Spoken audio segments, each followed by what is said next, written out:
नमस्कार, हमारा नाम है समरीन और आपने देखना शुरू कर दिया है लाइव सिटीज। देखिए सुबह सुबह आपको लाइव सिटीज ने ब्रेकिंग खबर दी थी। हमने आपको बताया था कि जनसुराज मुश्किलों में घिरता हुआ दिखाई दे रहा है। हमने आपको सबसे पहले बताया था कि S K Singh, lieutenant general S K Singh Tarari से उम्मीदवार नहीं हो सकते हैं।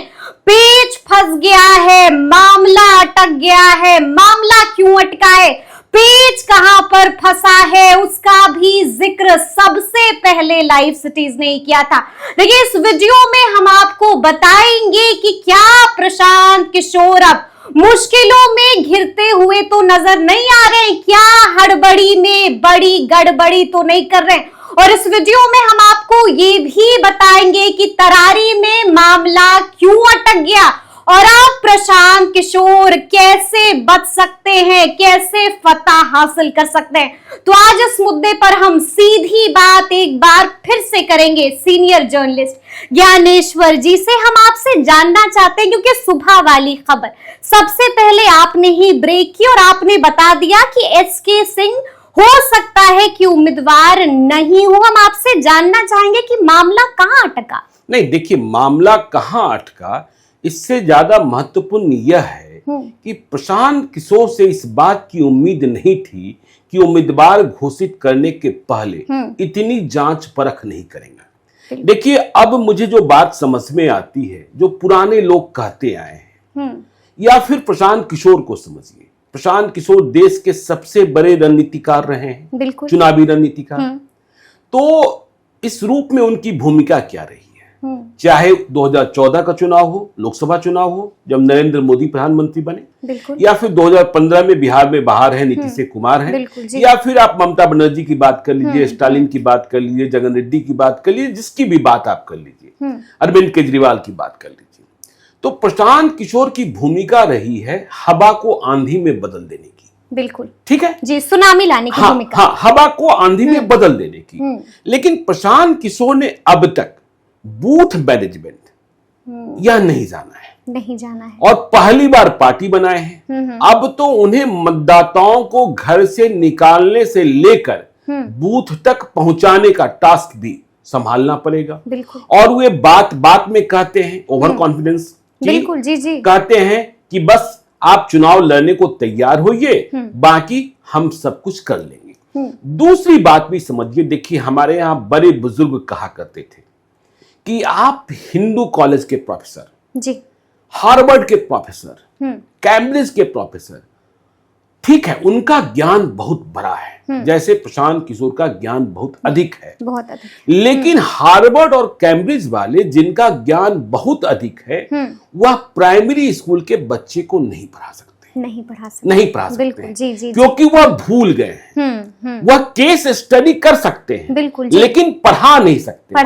मतलब मेरे कहने का आशय ये कि प्रशांत किशोर XYZ तो जान गए लेकिन ABC को भूल गए। ठीक है ना। जैसे ही उन्होंने उम्मीदवार तय किया था, अब देखिए ना बिहार की पार्टियों में ही यदि आप जनता दल यूनाइटेड की बात कीजिए तो नीतीश कुमार उम्मीदवार तय करते हैं, लेकिन क्या उम्मीदवारी के लिए इनके पास जरूरी कागजात हैं, दस्तावेज हैं, कौन लोग जांच करने वाले? संजय गांधी साये की तरह रहते हैं नीतीश कुमार के। बिल्कुल। संजय गांधी के पास ही सब कुछ सिंबल से लेकर और दस्तावेज की जांच। फिर आप देखिए आरजेडी में भोला यादव जी, लालू यादव के साथ साई की तरह रहते हैं, लालू के हनुमान है जी, वे ही तय करते हैं। तो प्रशांत किशोर के पास हार्वर्ड वाले, कैम्ब्रिज वाले, ठीक है ना, तो बड़े बड़े ज्ञाता तो आ गए, लेकिन जो बिल्कुल ABC वाला काम है,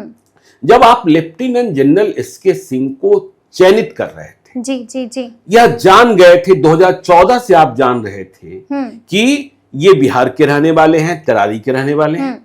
तो अब देखिए उपचुनाव में सबसे पहले यह पता करना था, क्योंकि प्रशांत किशोर को इस बात की जानकारी नहीं होगी, यह मुझे विश्वास नहीं होता है। देखिए हम जब सुबह खबर ब्रेक किए तो कई दर्शकों ने कहा कि गौरव बल्लभ झारखंड से भी चुनाव लड़े और राजस्थान से भी चुनाव लड़े, लेकिन याद रखिएगा गौरव बल्लभ ने लोकसभा का चुनाव लड़ा था। बिल्कुल भारत का नागरिक, भारत के किसी भी प्रदेश में वह मतदाता हो, भारत के किसी भी लोकसभा क्षेत्र से, चाहे वह जो भी प्रदेश हो वहां से चुनाव लड़ सकता है। लेकिन विधानसभा चुनाव में जो पीपुल्स ऑफ रिप्रेजेंटेटिव एक्ट है, बिल्कुल उसमें जिस विधानसभा क्षेत्र के लिए आप चुनाव लड़ना चाहते हैं उस प्रदेश का निवासी होना आवश्यक है। तो लेफ्टिनेंट जनरल एस.के. सिन्हा, जिनके नाम के कारण एक बेंचमार्क सेट कर रहे थे प्रशांत किशोर, तो उन्होंने मतदाता सूची में, उनका मतदाता सूची में नाम कहा, नोएडा में दिल्ली एनसीआर। बिल्कुल जी। तो यदि आपने पहले से माइंडसेट कर रखा था कि तरारी से चुनाव लड़ाएंगे, देखिए प्रशांत किशोर पत्ता बहुत अंत में खोलते हैं। बिल्कुल जी। और देखिए यह तो बात पता है ना कि सुदामा प्रसाद चुनाव तो पहले ही जीत गए थे, मई में ही जीत गए थे। बिल्कुल वो सीट खाली है, वो सीट खाली हो गई थी। और आपके जेहन में जब यह था कि 2 अक्टूबर को पार्टी बनाएंगे और फिर इसके बाद जनरल एस.के. सिंह को, क्योंकि देखिए एक और बात कही जाती है प्रशांत किशोर के बारे में जो अच्छी बात है, और इसका लोहा मतलब नीतीश कुमार भी मानते रहे हैं और नरेंद्र मोदी भी मानते रहे हैं कि डाटा एक्यूरेसी, ठीक है ना, डाटा एक्यूरेसी में प्रशांत किशोर का कोई जवाब नहीं है, ठीक है ना, बिल्कुल माहिर है, हाँ माहिर है उसमें, ठीक है, यही उनकी जमा पूंजी है। तो जब आप सब कुछ तय किए हुए थे तो जनरल एस.के. सिंह को आप मतदाता बनवा सकते थे, बिल्कुल, लेकिन अब चुनाव की अधिसूचना जारी हो गई, नॉमिनेशन शुरू हो गया, हाँ ठीक है, नॉमिनेशन शुरू हो गया। अब देखिए कैसे, अब एक सवाल लोग यह भी कह रहे हैं कि आचार संहिता लागू हो गया तरारी में, तो क्या वह पटना या बिहार के किसी दूसरे हिस्से में जहां विधानसभा का उपचुनाव नहीं हो रहा है वहां मतदाता नहीं बन सकते? मुझे इसमें भी परेशानी दिख रही है, क्योंकि मतदाता सूची में नाम जब शामिल होता है तो फिर उसका प्रकाशन होता है, उसमें दावा और शिकायत इसके लिए वक्त दिया जाता है, तो वो वक्त बचा कहां है? बिल्कुल देखिए लॉन्ग प्रोसेस है, लॉन्ग प्रोसेस है। तो देखिए 25 तारीख तक नामांकन का वक्त है, और इस भूल के कारण देखिए प्रशांत किशोर तरारी में गिर गए हैं, फजीहत भी हो रही है। और अब कैसे उठेंगे, बिल्कुल ये बड़ा सवाल है, और अब कैसे उठेंगे यह बड़ा सवाल है। देखिए जनरल एस.के. सिंह, तरारी का जो इतिहास है, तरारी में चुनावी जो समीकरण है उसके विपरीत प्रशांत किशोर ने अपने प्रयोग के तहत कि हमें अच्छे उम्मीदवार को सामने लाना है, और पूरे देश में इस बात की बहस छिड़ी भी कि लेफ्टिनेंट जनरल एस.के. सिंह चुनाव लड़ने जा रहे हैं और जनसुराज को पहला उम्मीदवार, कितना बड़ा उम्मीदवार मिला है, लेकिन आपने इस बात की परख ही नहीं की। और देखिए लेफ्टिनेंट जनरल एस.के. सिंह, आज आपने उनसे बातचीत भी की थी, तो हमने भी बातचीत की तरह देखिए हवा आंधी में बदलती नहीं बदलती, चुनाव जीतते नहीं जीतते, जमानत जब्त होती, 2 नंबर पर होते, 1 नंबर पर आ जाते, मुझे नहीं पता, लेकिन एक चर्चा हो रही थी कि देखिए जब लेफ्टिनेंट जनरल एस.के. सिंह चल रहे हैं तो वह एक सच्चे भारतीय नागरिक के रूप में चल रहे हैं। बिल्कुल यह नहीं दिख रहा है कि कोई बाहुबली आ गया है, यह नहीं दिख रहा है कोई दबंग आ गया है, यह नहीं दिख रहा है कि कोई राजनीति का तिकमी आ गया है। देखिए मैं पता कर रहा था तरारी में फॉर्चूनस शो हो रहे हैं, अच्छा जो दूसरे उम्मीदवार हैं वो फॉर्चूनस के काफिले के साथ चल रहे हैं, लाठी डंडा पैना वाले लोग भी साथ चल रहे हैं, लेकिन जनरल एस.के. सिंह, अब जनरल एस.के. सिंह को तो धक्का लग गया, बिल्कुल, अब प्रशांत किशोर क्या करेंगे? बिल्कुल अब जो आप दूसरा उम्मीदवार बता रही हैं, कोई राय घनश्याम राय, शायद जिस दिन घोषणा हो रही थी बगल में बैठे हुए, अब देखिए क्या समीकरण, आपने 11% राजपूत जोड़ा था, 16% भूमियाल जोड़ा था, देखिए जो विशाल प्रशांत उम्मीदवार बनाए गए हैं बीजेपी के सुनील पांडे के बेटे हैं, तो इन समीकरणों को आपने जोड़ा था। अब आपके पास मुझे नहीं लग रहा है कि एक तो जनरल एसके सिंह के बराबर हो ही नहीं सकता, असंभव, हाँ असंभव कि कोई उम्मीदवार आपके पास। खुद प्रेस कॉन्फ्रेंस से कहा कि भाई ये तो बड़े काबिल आदमी है, कोई उम्मीदवार मतलब आप उनसे 2 पायदान नीचे, 3 पायदान नीचे, 10 पायदान नीचे भी नहीं तलाश सकते थे, न तलाश सकते हैं। तो अब आप घनश्याम राय को बनाएंगे, देखिए जिनके भीतर राजनीति की कीड़ा है उन्हें बनाएंगे, तो फिर मुकाबला जो है ना, या चर्चा जो है, जी जिसको कहते हैं टॉक ऑफ द टाउन और टॉक ऑफ द नेशन, ठीक है ना, अब वह बात खत्म हो गई, अब वह बात खत्म, तरारी में खत्म हो गई। उम्मीदवार आपको देना है। अब उम्मीदवार कहां से लाएंगे? जो मेरी जानकारी है, प्रशांत किशोर अभी रामगढ़ में है, वहां वो मंथन कर रहे हैं, कल उम्मीदवारी की घोषणा होगी। देखिए अब एक और समस्या भी है। समस्या क्या है कि प्रशांत किशोर की पार्टी जनसुराज, जो ठीक है, देखिए यहां उन्होंने होशियारी की थी जब उन्होंने 2022 में पदयात्रा शुरू की और जनसुराज नाम रखा, तो उन्होंने 2022 में ही पार्टी का पंजीकरण करा लिया था। ठीक है, स्थापना की घोषणा उन्होंने 2 अक्टूबर 2024 को की, क्योंकि ये सभी लोग करते हैं कि भाई जिस नाम से हमने मुहिम शुरू की, आंदोलन शुरू किया, अभियान की शुरुआत की और बाद में वह नाम कोई दूसरा प्राप्त करे, तो 2022 में ही उन्होंने। लेकिन देखिए जो नियम है, जो कानून है, जो चुनाव का, बाईपोल में किसी पॉलिटिकल पार्टी को, नई पॉलिटिकल पार्टी को चुनाव चिन्ह आवंटित नहीं होता है, नहीं होता आवंटित। हाँ, मतलब कि ऐसा चुनाव चिन्ह, देखिए यह चुनाव आयोग कर ले तो स्पेशल ऑब्लिगेशन होगा। ठीक है, चुनाव चिन्ह आवंटित नहीं होने का मतलब चुनाव चिन्ह के पास यह अधिकार प्राप्त है कि तरारी में जनसुराज पार्टी का चुनाव चिन्ह अलग हो सकता है, इमामगंज में अलग हो सकता है, बेलागंज में अलग हो सकता है, रामगढ़ में अलग हो सकता है, एक भी हो सकता है। ठीक है, यह चुनाव आयोग की इच्छा पर निर्भर है। यदि भारत के राजनीतिक इतिहास को देखिएगा, चुनावी इतिहास को जानिएगा, तो एनटी रामाराव जब आंध्र प्रदेश में पहली बार चुनाव लड़े थे और चुनाव जीते थे, तो आपको मालूम होना चाहिए कि उनके सारे उम्मीदवारों के चुनाव चिन्ह अलग अलग थे। ठीक है ना। तो प्रशांत किशोर के सामने यह भी परेशानी, यहाँ पर भी बड़ा कमोशन, बड़ा कंफ्यूजन होगा। हाँ होगा, ठीक है ना। हाँ, यदि चुनाव आयोग ने एक ही चुनाव चिन्ह आवंटित नहीं किया, तो तरारी में अलग, इमामगंज में अलग, रामगढ़ में अलग, बेलागंज में अलग, ठीक है ना। और देखिए चुनाव किनसे लड़ना है, प्रशांत किशोर देखिए उस वायदे के अनुरूप चल रहे हैं कि हम परिवार को आगे नहीं बढ़ाएंगे, उस वायदे के हिसाब से हम बाहुबलियों को टिकट नहीं देंगे। लेकिन प्रशांत किशोर से जेडीयू डर गया, बीजेपी डर गई, या आरजेडी डर गया, यह बात भी देखने को नहीं मिला ना। देखिए वह उसी रास्ते पर चल रहे हैं, चाहे प्रशांत किशोर जो भी कह ले। देखिए कोई भी परेशानी नहीं हुई आरजेडी को, सुरेंद्र यादव के बेटे विश्वनाथ यादव को टिकट मिला बेलागंज से, जगदानंद सिंह के बेटे अजीत सिंह को टिकट मिला रामगढ़ से। ठीक है, आप देखिए हम पार्टी में दीपा मांझी को टिकट, आप देखिए बीजेपी में सुनील पांडे के बेटे विशाल पांडे। तो देखिए बिहार की राजनीति, बिहार की जो पार्टियां हैं वह बदलने को तैयार नहीं है। प्रशांत किशोर बदलना चाहते हैं और लोग इंतजार भी कर रहे हैं। देखिए हवा है, लेकिन हवा को आंधी के रूप में कैसे बदलेंगे, और यदि ये सब गलतियां होंगी, समझे ना, ये गलतियां तो क ख ग लिखने की गलती है कि आपने, ये तो ब्लंडर हो गया। गलती कहाँ है कि आपको एबीसीडी याद है ही नहीं, और आप सीधे XYZ की बात कर रहे हैं, तो ये इतना बड़ा ब्लंडर हो गया। और मैं सुबह से जब हमने खबर ब्रेक की, उसके बाद से मेरे पास कई फोन आए और लोग यह सवाल उठा रहे हैं कि प्रशांत किशोर से ऐसी भूल हो सकती है। तो फिर वही बात हम कह रहे हैं जो हमने शुरुआत में कही कि प्रशांत किशोर ने अब तक बूथ पर जाकर चुनाव नहीं लड़ा है। हाँ, प्रशांत किशोर हवा को आंधी बना सकते हैं। देखिए याद कीजिएगा 2014 के लोकसभा चुनाव में जब नीतीश कुमार अलग लड़े थे, 2 सीटों पर सिमट गए थे, और नीतीश कुमार को बिल्कुल ही भरोसा नहीं था कि 2015 में हम चुनाव जीतेंगे। तो प्रशांत किशोर आए एस्ट्रेटजिस्ट के रूप में।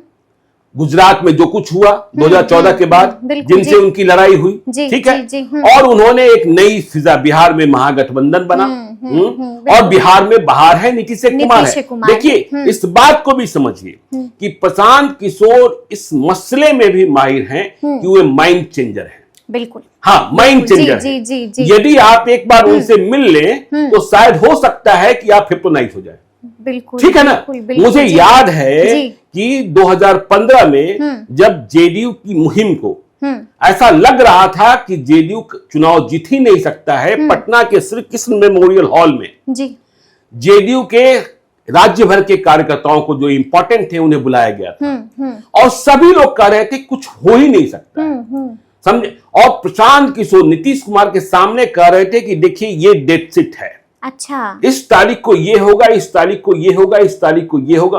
और फिर आपने देखा था, कमाल हुआ था, कमाल हो गया, कमाल हुआ था। जी, प्रधानमंत्री नरेंद्र मोदी की इतनी सभाएं, अमित शाह की इतनी सभाएं, इसके बावजूद लालू नीतीश चुनाव जीत के, कांग्रेस चुनाव जीत गई थी और लालू यादव जो 2010 में खत्म हो गए थे, उनकी पार्टी राजद 22 सीटों पर सिमट गई थी, वह रिवाइव हो गई थी और तेजस्वी यादव बिहार के डिप्टी सीएम बन गए थे और तेज प्रताप यादव को मंत्री बनाया गया था। तो प्रशांत किशोर माइंड चेंजर हैं, ठीक है ना। और वैसे भी जो पॉलिटिकल स्ट्रेटजिस्ट होते हैं या जो डाटा एनालिस्ट होते हैं, वह किस बात को सबसे अधिक रीड करते हैं? वे उन मतदाताओं को रीड नहीं करते हैं जिनके बारे में यह पहले से पता है कि ये तो आरजेडी के ही वोटर हैं, यानी कि ये भक्त हैं। हाँ, ये तो बीजेपी के ही वोटर हैं। बिल्कुल। लेकिन जो बीच में झूल रहे होते हैं, जो कंफ्यूज्ड होते हैं, जो कंफ्यूज होते हैं, जी, हाँ, बिहार इसी तरीके से रहेगा, बिहार ठहर गया है, बिहार बढ़ेगा कि नहीं बढ़ेगा, बिहार में अफसर है कि नहीं है, बिहार इसी तरीके से रहा तो मेरे बच्चों का क्या होगा, मेरी जीवन शैली क्या रही, आगे कैसे चलेगी। तो ऐसे जो लोग होते हैं और ये बड़े ही इंपॉर्टेंट होते हैं और इनकी भी संख्या ठीक ठाक होती है, ठीक है ना। बिल्कुल जी। तो अब देखिए जो वह बात हुई बाईपोल में, और प्रशांत किशोर दूसरी बात क्या कहते हैं, इस बात को भी समझिएगा। प्रशांत किशोर ने जब जन सुराज पदयात्रा की शुरुआत की तो उन्होंने कहा हम कोई आंदोलन नहीं करेंगे, बिल्कुल, धरना नहीं देंगे, हाँ, धरना नहीं देंगे, प्रदर्शन नहीं करेंगे, जो राजनीतिक पार्टियां करती हैं। हम जनता को पढ़ेंगे और जनता को बताएंगे। बिल्कुल। गांव में रात गुजार रहे थे, लोगों से सुन रहे थे और लोगों से सुनने के बाद लोगों को सुना भी रहे थे, तो उनकी बात लोगों के मन मस्तिष्क में समझ में आने लगी, हाँ, समझ में आने लगी। लेकिन इतना बड़ा ब्लंडर, इतना बड़ा ब्लंडर कि बिल्कुल जिसको कहते हैं ना गिर गए। बिल्कुल। तो अब देखिए तरारी में ये क्या कर लेंगे, नया उम्मीदवार किसे बनाएंगे, या फिर क्या ऐसा संभव हो पाएगा कि जनरल एसके सिंह कहीं से और बिहार में मतदाता बन जाए, ठीक है ना। अब प्रशांत किशोर जब कल रामगढ़ के उम्मीदवार की घोषणा करेंगे तो मालूम होगा कि उनका स्टैंड क्या है। हाँ, लेकिन जब से यह चर्चा शुरू हुई है माहौल ठंडा गया है और तरारी में जो दोनों पार्टियां हैं जो पहले से लड़ती आ रही हैं, ठीक है ना, एनडीए और माले, इंडिया ब्लॉक की ओर से माले। और देखिए आपको याद रखना होगा 2020 के चुनाव को कि वहां एनडीए की हार इसलिए, मतलब सुनील पांडे की हार इसलिए हो गई थी क्योंकि वहां भाजपा का उम्मीदवार भी खड़ा था एनडीए की ओर से। और इस बार सुनील पांडे के जो बेटे हैं वह एनडीए के उम्मीदवार हैं, मतलब नीतीश के भी उम्मीदवार हैं, बीजेपी के भी उम्मीदवार हैं, चिराग के भी उम्मीदवार हैं, उपेंद्र कुशवाहा के भी उम्मीदवार हैं, जीतन राम मांझी के भी उम्मीदवार हैं। तो प्रशांत किशोर ने इतनी बड़ी भूल कैसे कर दी? फिर वही वाली बात है कि आप साइंस कॉलेज के टीचर से आप प्राइमरी स्कूल के बच्चे को नहीं पढ़ा सकते हैं, चाहे आपको जितना गुस्सा आ जाए कि ये तो इतने काबिल हैं और हमारे बच्चे को समझा नहीं पा रहे हैं। प्राइमरी स्कूल के बच्चे को प्राइमरी स्कूल के टीचर ही, क्योंकि वे उसके मन मस्तिष्क को समझते हैं। इसलिए प्रशांत किशोर को अपने सेक्रेटेरिएट को ठीक करना होगा। ठीक है, आप प्रोफेशनल लोग लाइए, लेकिन वैसे पॉलिटिकल लोग जो बिल्कुल जो बिल्कुल कॉमा फुल स्टॉप जानते हैं, ठीक है ना, जो तिगड़म जानते हो, या तो कहिए कि बात पहले ही जानकारी में आ गई, नामांकन का पर्चा भर दिए होते और नामजदगी का पर्चा रद्द कर दिया जाता तो और कितनी भद पिट जाती कि प्रशांत किशोर की पार्टी के उम्मीदवार लेफ्टिनेंट जनरल एसके सिंह का नामांकन ही रद्द हो गया। लोग समझते कि उन्हें नामांकन का पर्चा भरना ही नहीं आया। तो अब देखना होगा कि आगे आगे प्रशांत किशोर क्या कुछ करते हैं और कल जो प्रेस कॉन्फ्रेंस होगी उस पर प्रशांत किशोर उसमें क्या कुछ बताएंगे, इस पर भी सभी की निगाहें टिकी होंगी। तो फिर ये पूरी बातचीत आपको कैसी लगी है, कमेंट करके हमें जरूर बताइएगा। तो ऐसे तमाम अपडेट्स के लिए ऐसे ही हमारे साथ बने रहिएगा और देखते रहिएगा लाइव सिटीज। बहुत शुक्रिया।